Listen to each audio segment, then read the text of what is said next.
Rodrigo, deixa eu te fazer uma pergunta. Comprar à vista ou a prazo?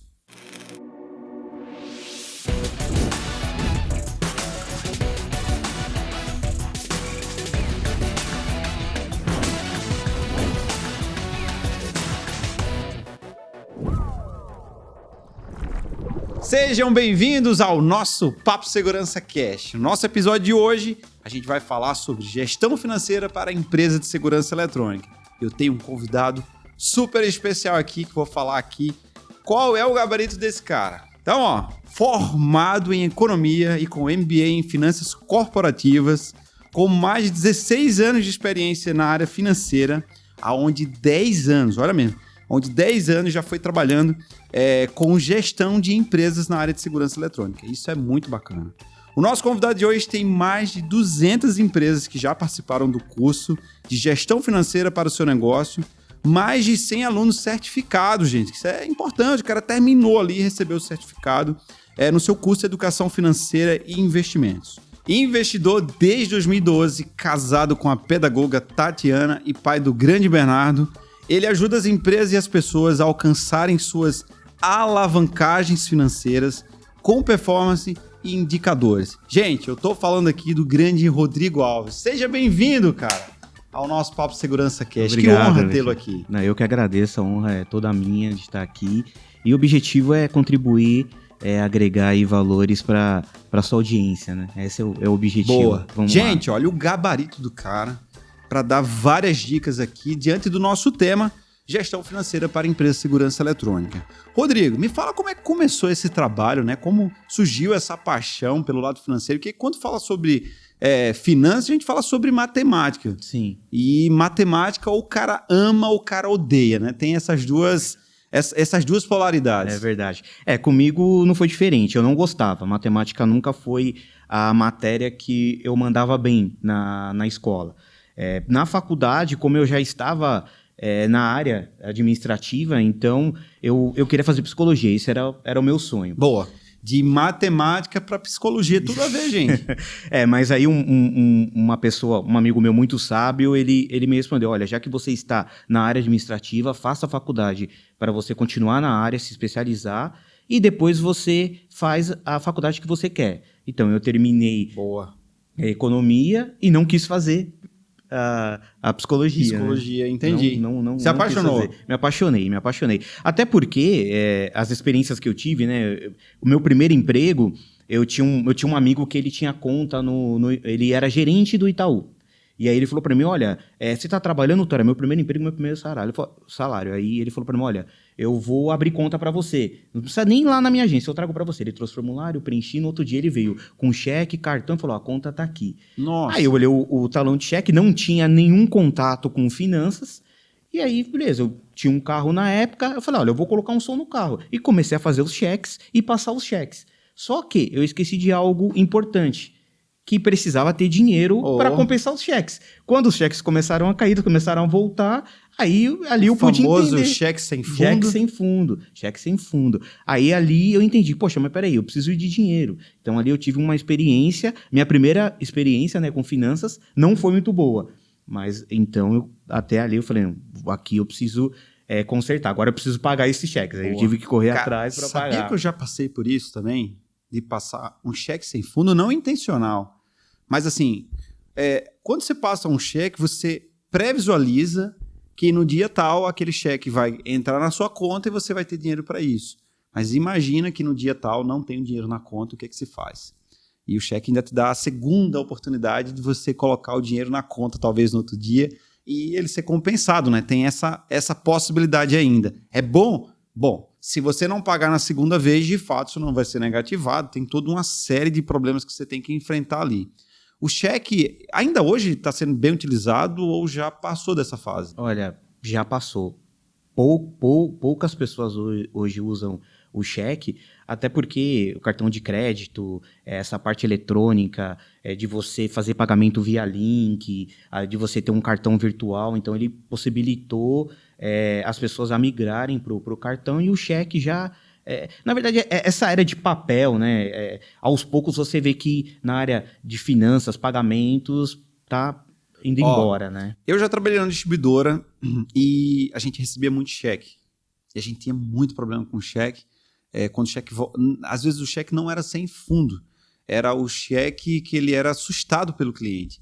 Ou seja, o cara não fez um bom serviço, por garantia, eu sinto que ia lá e fazia o quê? Assustava o cheque para que ele não tivesse a oportunidade de receber aquela grana ali.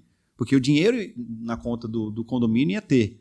Mas se o cheque batesse lá, ia ser compensado. Então, para não compensar, o cheque assustava o síndico, né? Assustava ali o cheque.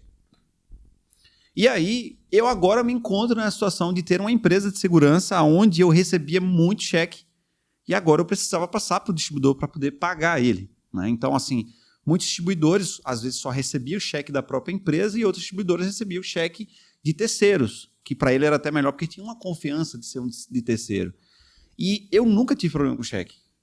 Nunca tive, porque assim, quem estava por trás dos bastidores era uma empresa séria fazendo um serviço e que se por um acaso, e aconteceu várias vezes, o cheque voltar, de estar sem fundo, ligava para o síndico e falava que teve um contratempo e aí eu apresentava o cheque novamente, ele pagava, né? Então assim, o cheque para mim foi muito bom, eu conseguia girar muita coisa com o cheque. Sim. Hoje eu não sei como é que é feito essa parte. Para quem está do outro lado eu não sei, porque às vezes você pega o cheque aqui, que é uma ordem de pagamento, e na verdade o cheque deveria ser sempre pago à vista, né? Mas a gente criou essa cultura de ser um cheque pré-datado. Mas hoje eu não sei como é que tá, como é que faz esse giro, se é através de boleto, se é através do cartão, porque agora a gente está falando de um terceiro que está fazendo esse pagamento, né? Hoje a possibilidade, né, que o distribuidor ele pode dar é de fazer o agenciamento, né, que é fazer aquela venda para o condomínio, né, e é o agenciamento para revenda, ou seja, aquela diferença de valores de preço de revenda para preço de consumidor final. Então ele tem ali, ele não vai ter aquela bitributação, que ele vai ter que repassar os impostos para ele, quem paga os impostos é o distribuidor, e ele recebe líquido o valor dele da comissão. Então, isso faz ele girar, e todo o risco de crédito, ó, isso é o mais importante, todo o risco de crédito é do distribuidor, porque ele vai fazer toda a parte da análise de crédito. Até porque é importante a gente falar, voltando um pouquinho do cheque, porque muitas vezes o cheque voltava, porque às vezes o instalador, né, ele via a empresa, eu sempre costumo falar nos meus cursos, Alexandre, que às vezes aquela amizade que você tem de 5, 10 anos, né, você conhecer a empresa, você ir no escritório, muitas vezes não quer dizer nada. Aí você fala, poxa, por quê? Eu tenho histórias, assim, eu sempre costumo abrir momentos no curso para a revenda contar um pouquinho, né? E teve uma que prestava serviço para um escritório há 10 anos. O dia anterior do ocorrido, ele estava puxando pontos de rede na empresa e ele foi para casa, saiu mais ou menos umas 11 horas. No outro dia, quando ele voltou, não tinha nada na empresa. Ele brinca que as canaletas já estavam tudo para fora, os cabos puxados. A empresa mudou de um dia para o outro, sumiu. E assim, há 10 anos ele prestava serviço, não recebeu e a empresa foi embora. Né? Nossa, então, por isso que é importante, né, ter essa análise de cara. Então, no exemplo do agenciamento, você não tem o revendedor, o instalador, ele não tem risco nenhum. Bom, cheque foi a sua primeira má experiência com finanças, né? E daí eu vejo que você tem todo um gabarito, que você fez especializações e tal. E me fala uma coisa, quando você hoje se vê como esse cara que consegue, inclusive, né? Eu falo assim, quando você domina o conteúdo, é que você fala sobre ele durante várias horas. Sim. Você tem informação para isso. Mas deixa eu pegar aqui e já aproveitar para a gente começar a alinhar as perguntas que eu quero te fazer assim. Para quem está começando hoje uma empresa, ou para quem já está com a empresa formada aí, já faturando, qual dica você daria para o cara, assim, ó, essa vai ser uma dica infalível para que você não possa errar lá na frente. Né? Porque tem assim, finanças não é o que você está, às vezes, você está fazendo agora, é o que vai acontecer lá na frente que você precisa previsualizar hoje, não é isso? Sim, o que eu percebo é justamente o que você traz, né, para os instaladores, o seu canal traz é o quê? É aquela excelência, aquela especialização na instalação. Então hoje eu vejo muito isso, que eles estão procurando cada vez mais. Por quê? Porque a concorrência está grande. Sim. Agora, o que eu vejo pouco é essa parte de finanças, né? Eu sempre costumo brincar. Alguns instaladores, eles não delegam, eles delargam essa parte financeira para funcionários. te dar um exemplo. De um dos treinamentos, uma revenda dividiu comigo que ele tinha deixado uma pessoa, que ele contratou um funcionário, não era família, nada, tomar conta das finanças, e ele não validava nada. Quando ele descobriu, estava com um rombo muito grande na conta da empresa, porque essa funcionária estava desviando dinheiro. Nossa. Então, quando ele viu a conta dele, ele viu que tinha que pagar, ele ficou desesperado. Aí ele foi lá para negociar, negociou com os fornecedores, conseguiu pagar, mas ele passou por essa experiência de largar. Por quê? Porque não gosta. Então, muitos instaladores, o foco, lógico, é importante isso, para trazer receita, mas é importante você saber finanças. Então, qual que é a dica para quem quer começar? Primeiro, abra um CNPJ, mesmo se for de MEI. Por quê? Porque traz aquela formalidade. Para quem for contratar o serviço instalador, já vê que a empresa é séria, tem CNPJ, emite nota. Pode emitir nota. E é importante, porque muitas empresas, principalmente empresas grandes, elas exigem nota fiscal. Sim. Porque faz parte do processo deles. Né? Então, ter a nota fiscal, porque você tem nota fiscal, você gera boleto. Você gerando boleto, lá na frente, eu preciso, por exemplo, um instalador que trabalha com comodato, ele precisa primeiro desembolsar do seu caixa, isso, para depois receber o comodato. Qual que é a dica? Começa a emitir nota, começa a gerar boleto, negocia com o banco depois. Eu sempre costumo brincar nos meus treinamentos que um instalador ele precisa ser amigo do gerente do banco e ele precisa ser amigo do contador. Porque hoje você vê que nós temos aí várias empresas que você pode abrir banco por aplicativo. Sim, né? Bancos digitais. Boa. Muitos. Qual que é a vantagem do banco digital? Ele não vai te dar tarifa, ele não vai te dar anuidade do cartão, mas ele não vai dar algo importante, que é crédito. Então, esses bancos tradicionais, é importante você ter conta neles. Porque quando você precisar, você fechou um negócio. Porque muitos não aguentam, muitos instaladores têm esse problema financeiro, porque muitas vezes não fazem conta. Não porque muitas vezes não sabem, é porque não param para fazer. Então, emitir um boleto, converse com o gerente, você pode antecipar esse valor. Antecipando, você tem a taxa de desconto, você consegue comprar o seu produto, depois você vai recebendo, você vai recuperando o seu caixa. Então, isso é muito importante. E controlar também, né? O que você fatura, o que você vai receber, com o que você vai pagar, que nós chamamos em finanças de fluxo de caixa. Isso é importantíssimo. Boa. Vou iniciar a empresa, preciso ter um fluxo de caixa. Para quem também já tem uma empresa, é fundamental também um fluxo de caixa, né? Ele pré-visualizar as entradas, as saídas, as despesas. Sim. Às vezes a gente tem ideia que fluxo de caixa é o quê? É você bater lá com o seu saldo do banco. O que você pagou e o que você recebeu. Na verdade, não. O fluxo de caixa, eu sempre falo, é para você ter uma projeção de como você vai estar daqui 1, 2, 3 meses. Se for dar uma dor de barriga em você daqui 1 mês, daqui 2 meses, você consegue ligar para o seu fornecedor com antecedência, negociar uma prorrogação e depois colocar a casa em ordem. Então, é fundamental. Assim, eu particularmente não sei como uma empresa consegue trabalhar hoje sem um fluxo de caixa. Bom, por muito tempo eu acompanhei uma empresa que falava assim, se hoje a minha empresa não fizer nenhuma venda, eu consigo sustentar a minha equipe aqui, olha que não era uma equipe pequena, por pelo menos 1 ano.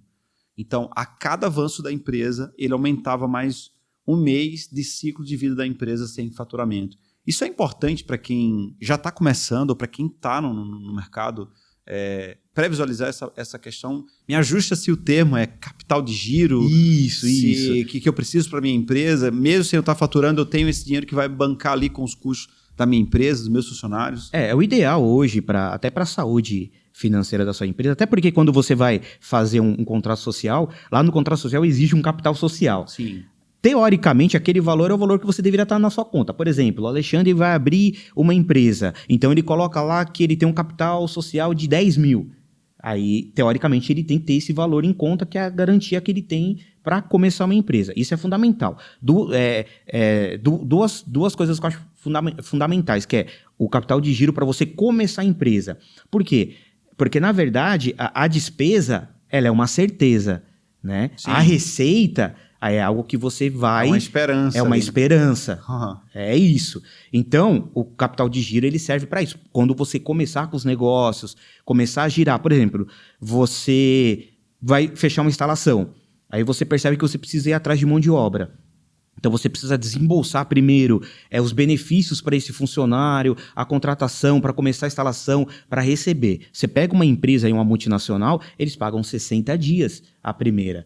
Né? Então, o que é importante hoje? Você negociar com o sinal, porque o sinal ele te dá esse fôlego. O segundo é que nós chamamos de fundo de emergência, que é o quê? É o excedente de que você tem do seu caixa. Por exemplo, você fez o fluxo de caixa lá, você colocou receita, despesa, no final do mês sobrou um valor, pega aquele valor e guarda.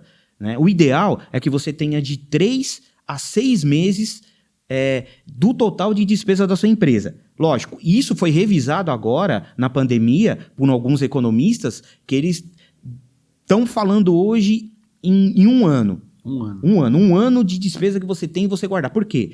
Porque se acontecer qualquer eventualidade, você consegue permanecer aí sem poder dever para ninguém, pagando os seus compromissos. Então, isso é fundamental. Maravilha. Gente, o nosso Papo Segurança Cash de hoje, estou com o grande Rodrigo Alves, a gente está falando sobre gestão de finanças para a empresa de segurança eletrônica. E o que é importante aqui, que 10 anos ele dedica hoje trabalhando exatamente com a empresa de segurança eletrônica. E isso favorece muito, enriquece muito aqui o nosso tema. E, claro, tem a participação aqui da grande Fernanda Souza, que vai fazer as suas perguntas aqui para o nosso convidado, porque daí a gente vai tirar muito mais mel desse leite aqui desse cara. Com você, Fernanda. Olá! Detalhe que o nosso convidado também está no Instagram como @eu_economista. Boa. Já tá seguindo?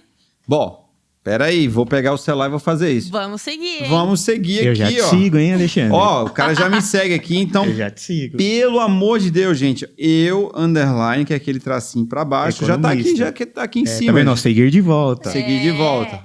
Tamo junto aqui, Rodrigão, ó. Muito Boa. obrigado aí pela Vou deixar até registrado aqui, ó, 621 seguidores. Vamos ver o que vai acontecer daqui pra frente, né? Só um detalhe, na pandemia, né, eu criei essa página, né, até porque na pandemia você viu essa necessidade, né, as pessoas, eu sempre costumo brincar, as pessoas começaram a procurar, os 2 maiores cursos foi de psicologia, porque as pessoas Ficaram loucas em casa, e segundo sobre finanças, por quê? E aí, como que vai ser meu futuro?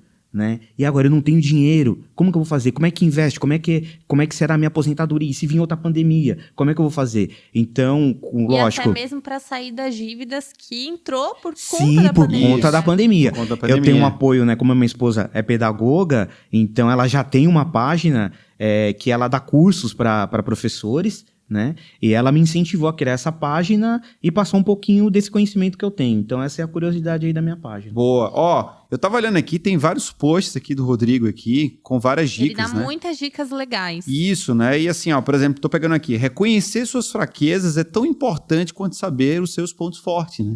Olha que legal isso daí. É uma mensagem super motivacional ali para que você possa despertar. Às vezes, assim, às vezes é uma mensagem como essa que a pessoa sai de uma rota errada e pega uma outra rota do jeito certo. Gente, finanças, eu acho que para mim é o terceiro pilar. Quem está na segurança eletrônica, ou talvez seja a base de qualquer outra empresa, simplificada, que é o operacional, o comercial e o administrativo. Confesso, eu nunca gostei do administrativo. Nunca gostei. E por não gostar, eu sempre tive uma segunda pessoa fazendo isso daí.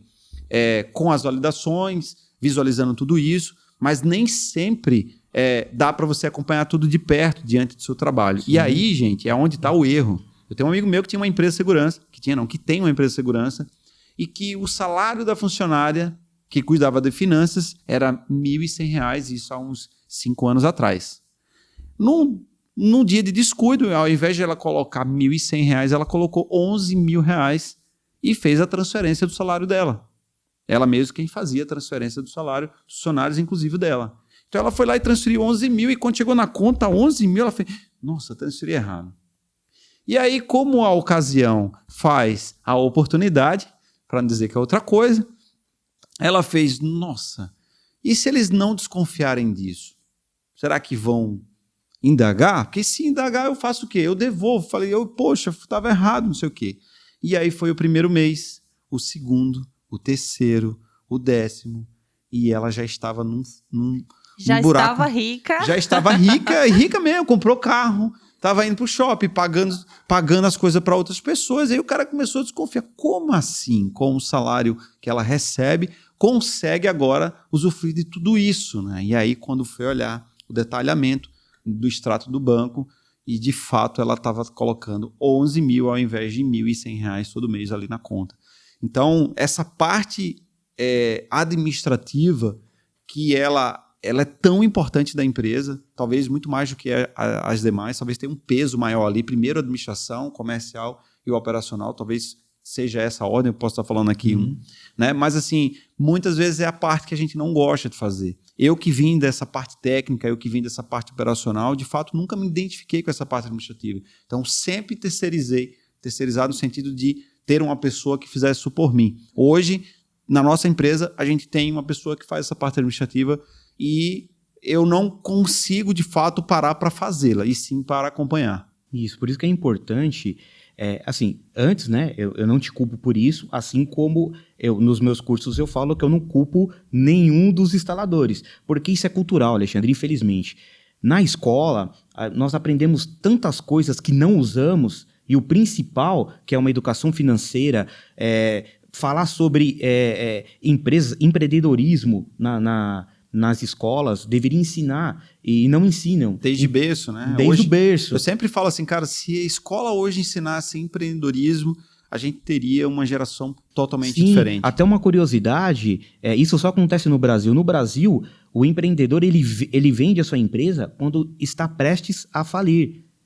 Nos Estados Unidos, não. Eles criam uma empresa, eles alavancam essa empresa.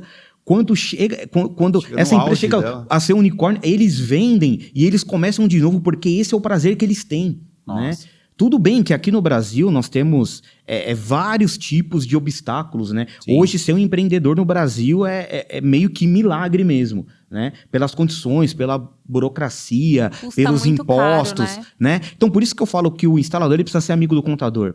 Porque, né, isso daqui pode gerar até um corte. Os contadores vão me caçar. Mas eu sempre costumo brincar. No meu curso eu pergunto, tem algum contador? Porque como a gente fala em finanças, muitas vezes tem um contador. Aí eu pergunto, tem um contador? Aí alguns tem, outros não. Mas quando tem, eu falo, olha, desculpa. Mas o contador, como ele presta serviço para várias empresas, ele faz aquilo que tem que ser feito no início. Poucos contadores, eles prestam consultoria. Então, muitas vezes, você acaba deixando para o contador... Rola um Ctrl-C e Ctrl-V de uma empresa para outra. Eu vou contar um case aqui. Rodrigo é caçado por falar de contador. De contador, é verdade. E o engraçado é que assim, teve uma contadora que fez um curso, o primeiro módulo comigo, aí eu fiquei pegando no pé dela o curso inteiro. Aí eu falei, olha, ela não volta mais aqui. E ela voltou para fazer o segundo módulo. Eu achei isso interessante. Mas voltando um pouco do contador, depois de uns cursos, de um curso ou de outro, ligou um instalador que fez um curso comigo. Rodrigo, me ajuda. Eu estou pagando 18% de impostos. O que eu posso fazer? Eu falei, olha, primeiro, assim, para te ajudar agora, conversa com o seu contador. Pede para ele revisar. Você emite nota de serviço? Emito. Pede para ele revisar o seu KNAI e os códigos de serviço da sua nota. Pode ser que tenha um código que você não está usando e ele está alavancando, puxando para cima o seu imposto. Mas 18%? 18%. Aí o que ele fez? Ele ligou para o contador. Mais ou menos umas 3 horas ele me ligou de novo, me amando, dando risada. Falou, Rodrigo, obrigado pela dica. Eu falei, por quê? Eu acabei de perceber, o meu contador acabou de ver que eu tenho um código lá que é de informática, que puxa a minha alíquota para cima que eu não estou usando. Eu pedi para ele tirar na hora. Vai cair para 12%. Então, muitas vezes, o instalador ele não tem essa simbra, porque às vezes quando ele cria, por exemplo, lá o seu CNPJ, e dependendo do serviço que ele presta, às vezes a empresa exige, olha, eu preciso desse código fiscal aqui para receber comissão. Por exemplo, quando você pega um código fiscal de representação de vendas ou comissão, a alíquota é muito forte. É muito alta. Pô, conversa. Pô, não pode ser de prestação de serviço, né? Não pode ser de um outro código, né, para me ajudar. Se então condiz com a realidade dele, sim, né? Sim. Então, assim, se você for ver no final, ele economiza muito com a questão dos impostos. Então, é muito importante isso. Vamos às perguntas da Fernanda. Vamos para as perguntas. Que eu estou ansiosa para perguntar. Rodrigo, quais as perguntas que você acha importante que a pessoa pode fazer para o contador? Por exemplo, para ela manter, assim, no controle dela também, né? E porque, assim, a fundo ela não vai saber, né? Porque não é a praia da pessoa. Mas como que ela pode manter isso ali no radar? Olha, o importante é que ela tente estudar um pouco, né? Hoje a gente tem o YouTube, eu sempre costumo falar também nos meus cursos, que a faculdade ela te dá uma base legal, Sim. né? Eu fiz e sei. Mas grande parte do que eu sei hoje, essa experiência que eu tenho, por exemplo, com os instaladores desse tempo, foi tudo na raça, você aprendendo dia a dia. Então o importante é o quê? Que o instalador lá, que o dono da empresa, pelo menos ele tente estudar um pouquinho sobre imposto para ele entender. Até porque teve casos que o próprio instalador falou para mim, olha, o meu contador ele estava fazendo a escrituração para mim das saídas e as entradas das notas, mas as notas que eu cancelava, ele não estava estornando, ou seja, então estava pagando imposto a mais. Desnecessário, infelizmente, né? Para o governo, se a gente não paga, a gente é cobrado. Se a gente paga mais, esse crédito demora, ele vai abater em outros impostos, então não é interessante. Então, assim, tentar ver lá a média de impostos, pedir para o contador, se for do Simples, me passa por mês como que está a minha alíquota hoje, se ela aumentou, se ela diminuiu, ver pela média dos impostos. Aquele mês que o imposto foi grande e você não faturou nenhum valor aí a mais, pergunta, questiona, né? Porque às vezes eles podem errar também, né? Não que isso não possa acontecer, né? Mas se você pega, por exemplo, um contador bom, né, que presta consultoria, ele vai te dar toda a dica aí para você evitar, né? Quando você vai faturar, por exemplo, material de venda, tem a questão do NCM lá, que é o código do produto. Pô, às vezes esse código ele tá numa outra alíquota maior. Então, nesse caso, você pode ir lá contestar, pegar crédito. Então, tudo isso são dicas que o contador, né, melhor do que eu, que é a especialidade deles, podem ajudar muito. Gente, procurem um contador de confiança, né? Isso. Sim, Por esse detalhe do imposto, etc., tem muita gente que não quer sair do MEI para ir para a empresa limitada. O Simples, né? Fala. É o Simples Nacional. Eu acho a pior bobagem, posso estar falando aqui, eu acho a pior bobagem quando a pessoa fala assim, não quero sair do MEI porque eu vou ficar pagando aquele imposto que é só uma taxa irrisória que você paga para o governo. Tem o benefício de faturar nota de serviço, ainda pode até registrar o funcionário, mas eu acho pura bobagem, porque assim, ele não vai crescer. Ele vai permanecer pequeno.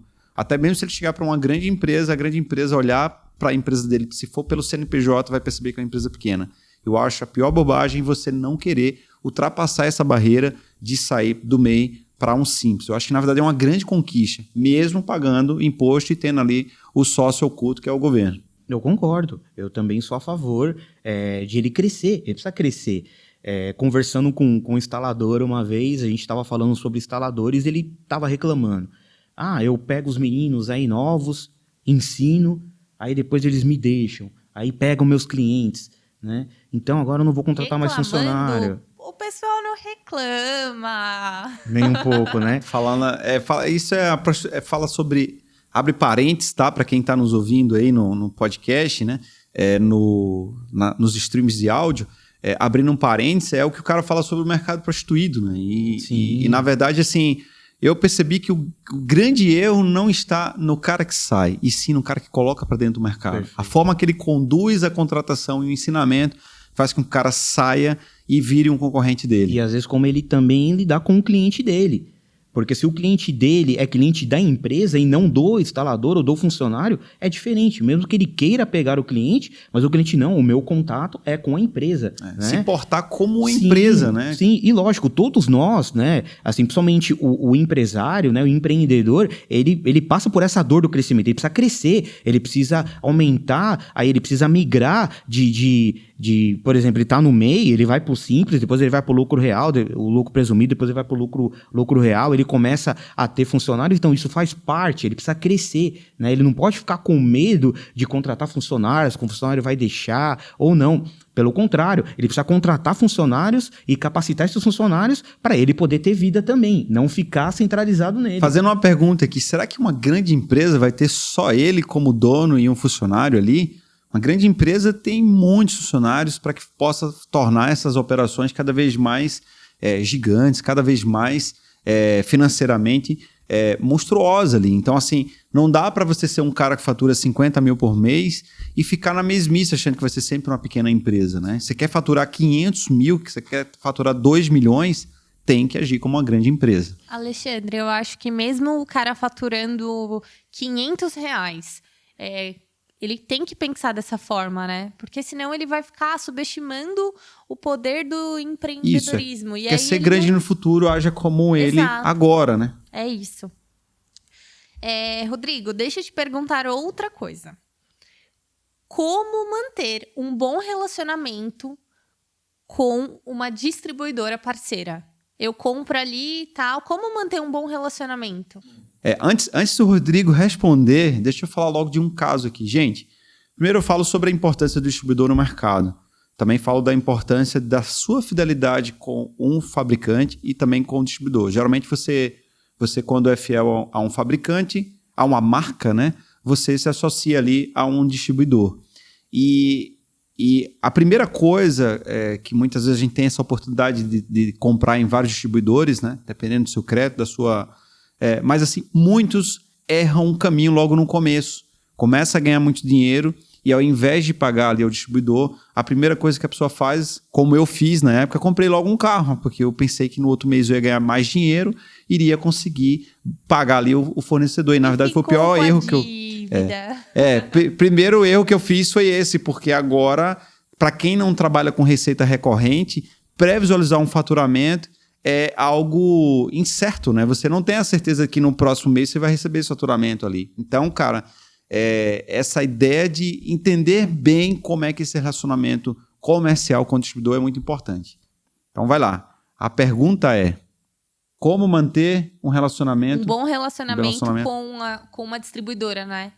Então, essa sua experiência, Alexandre, é fantástica porque acontece com a maioria dos instaladores. Olha isso. Às vezes, assim, nós brasileiros, nós não acostumamos a gastar dinheiro, a ter o dinheiro. Então, quando a gente tem, a gente pensa que pode fazer todas as coisas, mas na verdade a gente pensa pouco no amanhã, porque a gente tem aquele, eu tenho esse dinheiro hoje, eu vou viver hoje, amanhã a gente vê como é que vai fazer.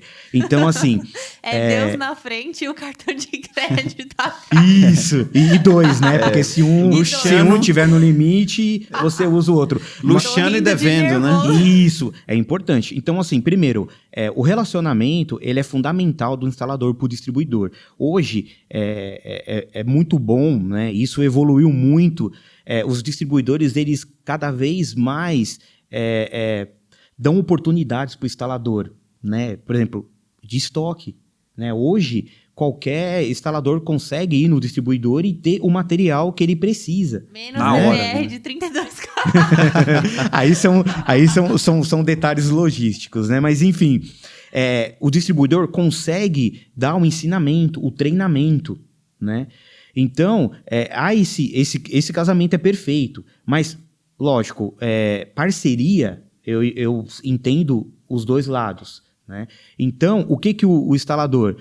Primeiro, o relacionamento financeiro é fundamental. Então, assim, você emitir nota fiscal, se tiver que migrar do MEI para o Simples, migre. Você vai ter lá o seu faturamento atualizado sempre. Quando o distribuidor pedir, você vai estar lá assinado pelo seu contador, vai conseguir aumentar o seu crédito. E mostrar para a distribuidora também os contratos que ele fechar, né, com os clientes. Sim, e não só pedir ajuda, porque o distribuidor ele acompanha, ele sabe do potencial que o instalador tem. Gente, preste bem atenção, tá? Não dá para comprar no distribuidor devendo imposto ao governo. O governo vai te bloquear e na hora que o distribuidor for emitir uma nota para você, ele não vai conseguir, porque você está devendo lá no imposto. Então é um ciclo, né? Você primeiro tem o sócio oculto, que é o governo, que você tem que emitir nota fiscal e vai ter que pagar o imposto. Quando você não paga, ele bloqueia lá e você não consegue agora comprar no distribuidor. E não é porque o distribuidor não quer te vender, é porque você não pode fazer a emissão da nota fiscal, você está devendo lá, não se integra lá, e aí ferrou ali como essa possibilidade. E isso é tão complicado porque, assim, o distribuidor que trabalha certinho ali, você compra um Conecto RJ45, ele emite uma nota fiscal, se você estiver devendo para o governo, você não vai conseguir fazer a emissão dessa nota fiscal.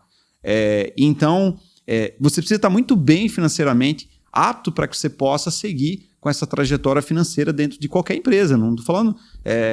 aconteceu muito de quando eu não entendia no início, vou chegar a comprar no distribuidor, rapaz, a gente não está conseguindo emitir nota fiscal para você. Dá uma olhada, fala com o teu contador para saber o que está acontecendo. E aí, quando eu falar com o contador, ele fala, cara, porque está devendo esse imposto aqui. Tu paga, o governo libera e você agora pode emitir nota fiscal. Se o teu Sintegra estiver inapto lá, ferrou. Você não consegue fazer a emissão. E aí você meio que sai do mercado, você está inapto para poder fazer alguma venda. Isso. E dentro disso, algo importante que eu ensino nos meus treinamentos é o quê? É o instalador saber a margem dele. Como que ele sabe? Por exemplo, uma margem que ele tem. Ele pega lá as suas despesas fixas, variáveis, somam e depois divide pelo faturamento, pela média de faturamento dele. Ele vai ter lá um coeficiente que ele pode pensar, se der 30%, ele sabe que ele não pode vender menos que aquilo, a sua margem no produto. Então, peraí, vamos fazer uma prática disso aqui. Eu tinha até uma pergunta, na verdade não era uma pergunta, eu ia até pedir para o Rodrigo dar algumas dicas de como precificar o meu produto ou o meu serviço. Boa.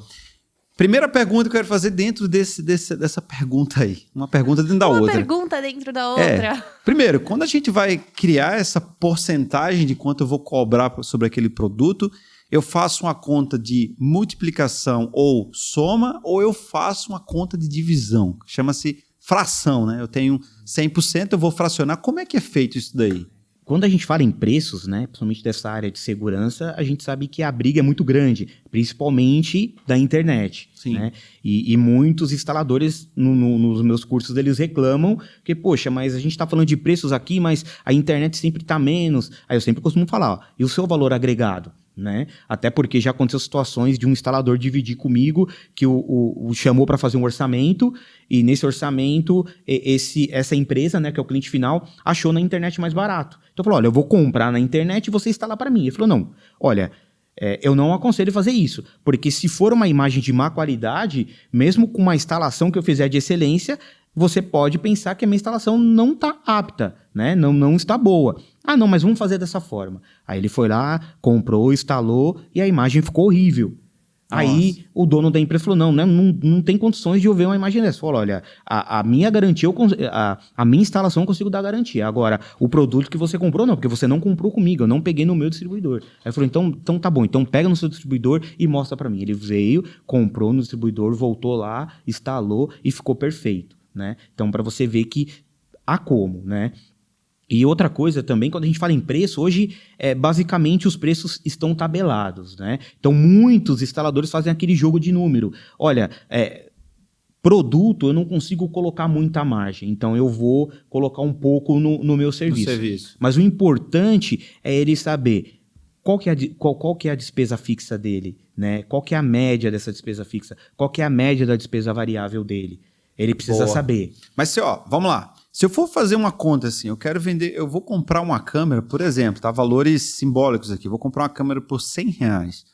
Como eu poderia fazer o cálculo de quanto vender essa câmera para um consumidor final? Olha, eu sempre costumo passar para eles, é importante, né, que eu sempre costumo falar, né, nós não ganhamos, né, o que achamos que merecemos numa negociação. A gente ganha o que a gente negocia. Depois que a gente negocia, bate o martelo, não adianta chorar. Perfeito. Então é bom você ir com cenários de preços, porque na hora da negociação você joga o primeiro cenário, não deu certo, o segundo cenário, e o último cenário você não pode ser menor do que aquilo.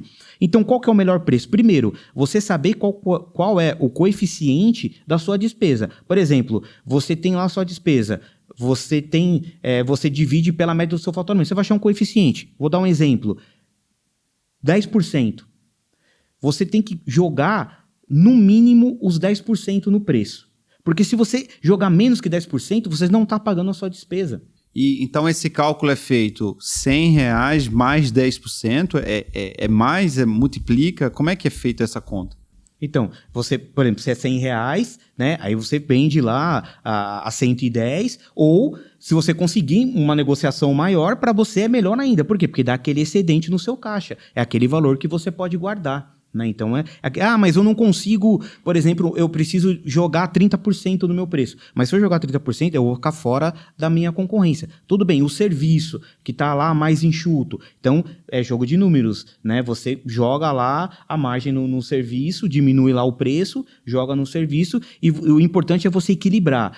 Porque, assim, muitas vezes a receita vem, o dinheiro vem, eu sempre costumo exemplificar como uma caixa d'água. Você vai lá, pega o balde e vai jogando dentro da caixa de água. Vai jogando dentro da caixa. Quando você olha para a caixa e você vê que não está subindo, peraí, tem alguma coisa que tá saindo a água lá. Tem um buraco ali. Tem um buraco lá, tem um ladrão lá da caixa d'água. O que é isso? É as finanças que você não controla. Às vezes a negociação... não, para não perder, eu vou fazer dessa forma. Tudo bem. Se for um custo de oportunidade, ou seja, você vai perder nessa negociação para fechar um contrato lá na frente, tudo bem, você pode. Agora, se é aquela única oportunidade, é melhor às vezes você não fechar negócio, porque você vai sair no prejuízo. Entra no desespero, né, também. Sim, porque aí começa a fazer...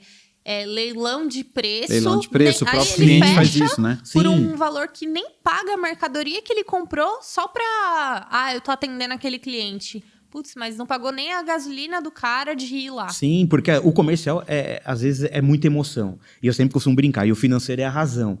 Então, o financeiro é aquela hora que você dá aquela respirada e fala, olha, a conta não fecha. Então, mas eu vou... Não, é melhor não fechar negócio. Bom, eu tinha um patrão que ele falava a seguinte coisa: quando você for negociar, você sempre divide por 0,75.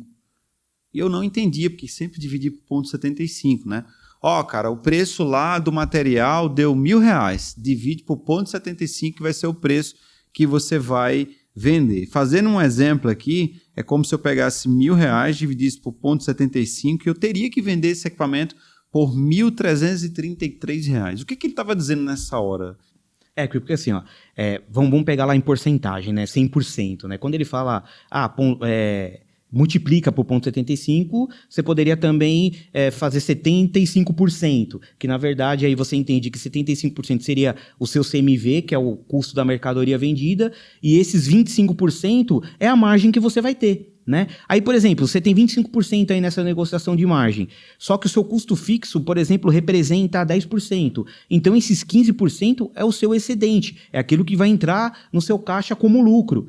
E às vezes, numa próxima negociação, você pode abrir mão um pouquinho. Por isso que é importante você ter fluxo de caixa, porque pelo fluxo de caixa, você consegue ter essa projeção da onde você pode soltar um pouquinho e da onde você pode apertar. Esse 0,75 é o coeficiente que ele utilizava para fazer esse cálculo, é isso? Sim, basicamente assim, para ter lá porque quando você... Como é 1,75, ele está multiplicando, mas aí esse 1 seria 100%, e 75 aí é basicamente o CMV, né? Que você vai pagar, por exemplo, o seu distribuidor. 75% do que você vai receber, você vai pagar o seu fornecedor. E esses 20% é o que vai entrar para você, que aí você vai ter que ir lá tirar os seus impostos, tirar a despesa fixa, ou o salário, e o restante é o que a gente chama de lucro líquido, né? Oi, gente, o nosso Papo Segurança Cash, a gente está falando sobre gestão financeira para a empresa de segurança eletrônica. Estou com o grande Rodrigo Alves aqui e está rolando muitas dicas. Se você está inscrito no nosso podcast, nas mídias de streaming, né? É bom você também ativar as notificações para ficar atento a todo episódio. Se você não está inscrito, convido agora você seguir, a também se inscrever no canal para que você possa estar aí diante dos melhores conteúdos na área de segurança eletrônica. Rodrigo, deixa eu te fazer uma pergunta. Comprar à vista ou a prazo? Vamos lá. Existem algumas regrinhas. Por exemplo, você está com caixa saudável. Se você recebeu à vista... É bom você pagar à vista, porque você livra daqueles pagamentos futuros. Agora, eu preciso fazer caixa, eu não posso ir para o banco, taxa de juros está alta, o que eu faço?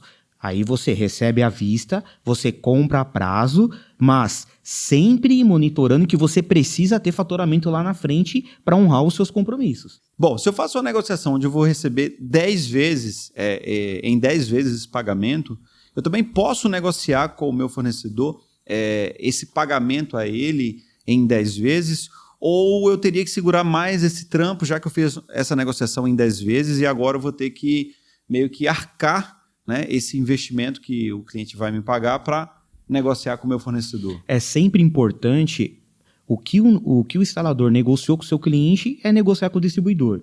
Isso é sempre bom, porque isso torna o caixa dele saudável. Porque não adianta ele negociar para pagar em 10 e receber em 10 vezes e, por exemplo, pagar em 5. Ele vai precisar de ter caixa para poder primeiro arcar com os outros. Então, é importante sempre ele fazer aquela famosa venda casada, né, para ajudá-lo. Boa. E uma coisa também que é importante, né? Hoje, o instalador, o integrador, o dono de uma empresa, ele precisa ter uma certeza de quanto vai receber, visualizando as receitas recorrentes que ele pode ter. Se ele não tem, precisa cuidar disso, né? Precisa fazer vendas também que traga essa receita recorrente. Mas aí, uma pergunta: quando ele precisa pensar em investir? Quando ele precisa ter aquele dinheiro investido, o dinheiro ao invés de estar parado, está investido ali, para que ele possa também ter um ganho, né? Fazer com que o dinheiro trabalhe por ele. Sim. E como que ele pode começar, né, a investir, a poupar para investir? Boa. Então, perfeito. Essa pergunta é perfeita, porque hoje muitas empresas elas começam a ter uma segunda receita pelos investimentos, né? Então, por exemplo, seu caixa está excedente, está sobrando um valor lá, você não está usando, você precisa investir. Mas investimento é para rico. Não, eu sempre costumo falar que o investimento é para você blindar o seu patrimônio, porque a inflação está aí. A inflação hoje está em 8%, ou seja, você tem que pensar que 8% aí ao ano, você dividir isso por 12, basicamente é o que vai pegar do seu dinheiro mês a mês. Né? Então a sua empresa, se a inflação hoje está 8%, por exemplo, a sua empresa tem que performar mais do que 8% no ano, porque senão não faz sentido por causa da inflação. Agora, o investimento ele ajuda na receita, então tem vários tipos de investimento para você blindar seu patrimônio. Você coloca naquele mais tradicional. Lógico, quando você procurar um investimento, quem vai prestar essa consultoria para você, ele vai saber a sua necessidade. E muitas pessoas têm aquele medo de perder dinheiro. Não, o investimento, dependendo do investimento, ele tem um fundo que ele consegue segurar se aquele ativo que você investiu quebrar ou a empresa falir, enfim, ele consegue resgatar. Hoje está em 250 mil. Né? Então você pode aí distribuir aí e você ter uma receita à parte que vai ajudar junto com uma receita que você tem da instalação, das vendas. Então até 250 mil eu tenho uma segurança de que se der algum problema nesse investimento, eu vou ter esse dinheiro resguardado. Sim, depende também do investimento. Isso é bem comum em renda fixa, né? Renda fixa é aquela venda, aquele investimento mais tradicional que você investe em ativos mais conservadores, que você não consegue tirar menos do que você investiu. E dependendo de onde você colocar, por exemplo, num banco, você tem essa garantia de 250. Mas eu quero investir $500 mil. Então, você investe em bancos diferentes, né? Mas 250 cravado, não. Vai lá, 200, porque aí, se você tiver que receber os juros, esse fundo também cobra seus juros, né? Não fica lá estrangulado com 250. Boa. É uma dica de uma outra receita. Boa, maravilha. A gente pode fazer um outro podcast, né? Para os interessados, falando só sobre investimentos. Perfeito. E também, para mais informações, no Instagram do Rodrigo. Perfeito. Isso. @eu_economista. E eu também tenho o YouTube, né? Lá na minha bio tem o link do YouTube. Você clica lá na minha bio, vai direto pro YouTube. Lá eu tenho dicas, né? Dou dicas, experiência do meu primeiro investimento, que não deu certo, que eu perdi dinheiro. Olha que legal. Tenho dicas de o melhor investimento mais seguro do mundo. Falo um pouquinho até sobre a guerra da Ucrânia com a Rússia, logo no começo, do que iria acontecer. E se você olhar o vídeo, meu vídeo é do início da guerra. Se você vê o vídeo agora, parece que eu tô falando hoje, porque algumas coisas realmente aconteceram. Por quê? Não porque eu previ o futuro ali, não. São aqueles indicadores que você aprende em economia, que você tem uma macrovisão geral aí da situação, né? Aproveitando que a gente falou do meu canal, rapidinho, eu quero pedir permissão. Na quinta-feira, né? Vai estar disponível na quarta, né? O podcast. Isso, o podcast vai estar sempre a quarta-feira. Sim. Nas quartas-feiras sai o nosso episódio aqui. Então corre lá, me segue, porque na quinta-feira eu vou fazer uma live com um amigo meu, estudou comigo economia. Hoje ele é sócio da XP Investimentos. Olha que legal. Ele vai dar dicas lá de investimento. Então aí o instalador aí que quer investir, não sabe como, medo de ter o seu patrimônio depreciado aí por causa da inflação e juros. Acompanha essa live aí que vai ser muito boa. Maravilha. Mais uma pergunta, Fernanda. O pessoal acha legal pagar taxa de cartão de crédito e não quer investir. Meu É um desabafo aí da Fernanda. Alexandre, você... um desabafo da Fernanda. Alexandre, você já investiu? Sim. Na verdade, eu faço investimento. Investimento no cartão de crédito. Brincadeira. Não. É importante, assim, não foi nada... Eu invisto meu dinheiro na Shein. Não foi nada... já nasci com essa filosofia que tem que fazer investimento. Na verdade, você vai aprendendo, vê outros amigos também falando dessa importância. E é muito importante quando a gente está fazendo investimento que você vai vendo mês a mês ali o seu dinheiro tendo esse retorno. Sim. Né? Quer fazer prova disso, até mesmo os bancos digitais têm muita facilidade para isso daí. Sim. E acaba que você, simples, né? mesmo sem experiência financeira, você consegue colocar o dinheiro, fazer prova e visualizar ele crescendo ali no mês seguinte. Então, eu acho muito legal. Gente, o Rodrigo também faz consultoria, né? Para quem está louco, atolado nas contas, Rodrigo também faz consultoria. Rodrigo, sou microempreendedora ou empreendedora, enfim. Bati o meu carro, fiquei doente, subi numa escada para fazer uma instalação de uma câmera sem capacete, etc. Caí, me machuquei, não posso trabalhar. O que eu faço sendo, microempreendedor?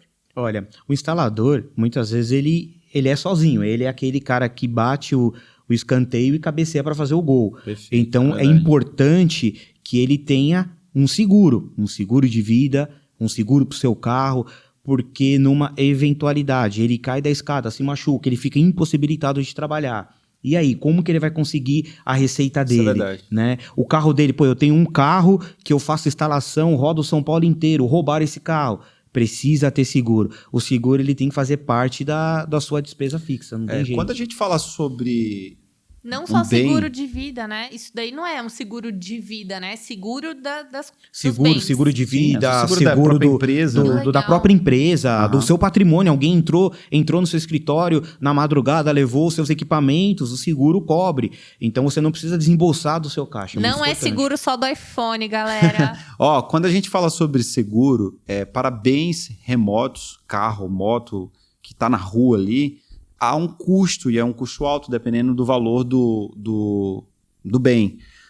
Mas quando a gente fala sobre um patrimônio, como por exemplo um escritório que é fixo, uma casa, um apartamento, o custo é muito diferente. Sim. O custo é muito pequeno, é irrisório em relação ao quanto do benefício que pode ter. Uma dica, Alexandre, eu consegui, com o meu gerente, trocar aquela mensalidade da conta que eu pagava R$40, eu consegui converter num seguro para o meu apartamento, o mesmo valor. Olha que interessante. Bom, quero fazer um bate-bola aqui agora com o Rodrigo, para que a gente possa ir já para os finalmente aqui do nosso Papo Segurança Cash. Vamos lá, um bate-bola aqui. Comprar à vista ou a prazo? A prazo, né? A prazo. Fica aí, gente, essa dica, tá? Saber investir. E não gastar o dinheiro. E não gastar o dinheiro. Ser a vida inteira um MEI ou ele pode crescer e ser um simples, ser um lucro presumido? Ele tem que ser grande, né? Todo grande um dia foi pequeno e ele pensou em crescer. Então, a favor dele crescer, ser um simples e alavancar aí os resultados da empresa. Investir ou não investir? Investir sempre, lembrando, é para proteger o patrimônio, não para ficar rico. Proteger o patrimônio. Boa. Tesouro direto ou fundos imobiliários? Bom, se você tem medo de investir, é tesouro direto. Se você for bem agressivo e quer receber lá aqueles dividendos mensais, é fundo imobiliário. Maravilha. Bom, você que já tem experiência nessa parte de gestão financeira com empresas de segurança eletrônica, estamos diante de um segmento que vai falir ou que vai estar sempre crescendo? Olha, agora falando como economista, pensando no macro, a pandemia mostrou a força que a segurança eletrônica tem. Infelizmente, a nossa segurança hoje no Brasil assim, é muito falha no sentido, assim, não culpando a polícia, né? Pelo contrário, eles fazem o que eles podem, mas na questão de investimento, então, ou seja, nós somos vulneráveis, né? Então, as pessoas procuram formas de suprir essa falta de segurança. Então, elas vão investir em câmeras, vão investir em alarmes. Então, é um segmento que sempre vai estar em evidência, porque as pessoas, a todo instante, elas procuram a segurança. Então, tá em alta. Boa, que coisa boa. Bom, como um economista, um cara que sabe economizar, o seu nome tá limpo ou tá sujo? Limpo. Boa. Tem que dar exemplo, né? Tem que dar E o exemplo, seu, né? Alexandre? E o meu tá limpo. E o seu, Eu Edson? olho quase todos os dias lá, tá limpo. Fico monitorando, né? Porque dizem que um dia vai servir. Quando você for comprar alguma coisa, se o score estiver alto, vai servir. Bom, Agora, na verdade... na moda, quem tá na moda é quem tem um nome sujo. Vocês não estão na não é moda. possível. Não quero Não, estar nessa moda. na verdade, hoje no Brasil eles querem implantar a metodologia americana de score, né? Aquele cadastro positivo. Então, quanto mais você compra e paga direitinho, vai aumentando o seu score. Então, futuramente, financiamento, empréstimos, vai ser liberado tudo na sua nota de bom pagador, né? Boa. Então, sempre que comprar, é importante colocar o CPF na nota ou não? Então, o CPF na nota hoje, apesar de ser um valor pouco de retorno, mas você pode, por exemplo, abater do IPVA do seu carro.